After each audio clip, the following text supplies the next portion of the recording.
The Nima Divisional Police Command has arrested Blessed God's Brain Smart, popularly known as Captain Smart, the host of Onua TV and Onua FM morning show in Accra. A statement issued by the police on Thursday said he was arrested following some unsavory pronouncements that hinge on peace and security. He's been cautioned on the offense of offensive conduct conducive to breaches of the peace as provided under Section 207 of the Criminal Act 1960 Act 29.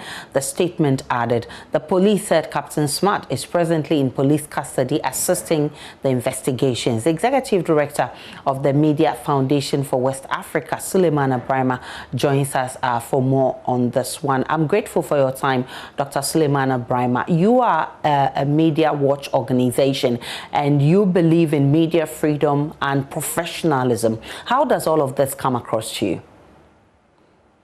Well, thank you very much. I think that, first of all, when the Constitution of our country and other international frameworks guarantee press freedom and freedom of expression, it is because a free, independent, pluralistic media is good for democracy, is good for development. Of course, we need to also recognize that the media can be used for good, which should be what it should be for. But sometimes, too, it can be used for bad.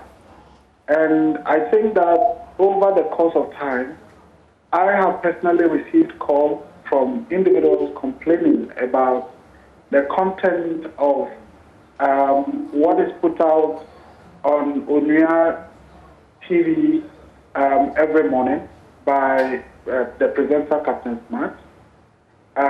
Well, I've not had the occasion to have a personal conversation with him, but based on what I am told, that as constituting the reasons for his arrest this afternoon or this evening, I am not surprised. I have always said that being a journalist does not mean that one is above the law. If we use a media platform to commit a crime, it is a crime, and therefore we have to face the law. I think it is important that we also bear in mind that even as we work towards press freedom, we advocate for freedom of journalists and freedoms of the media, the most dangerous threat to media freedom is when journalists decide to use media platforms for the kinds of things that can foment trouble and the kinds of things that would, arouse public anger towards media. And to that extent, if what he's done is criminal, well, I mean, just as any other person else, the law must take its course. What lessons are there for journalists in this whole situation? Well, I think that we need to appreciate that as journalists. First of all, yes, we have to be critical, we have to be independent-minded, and we have to do what the Constitution expects us to do, which is to hold, those in power accountable to the people. But we can do all these being professional. We can be critical without being abusive.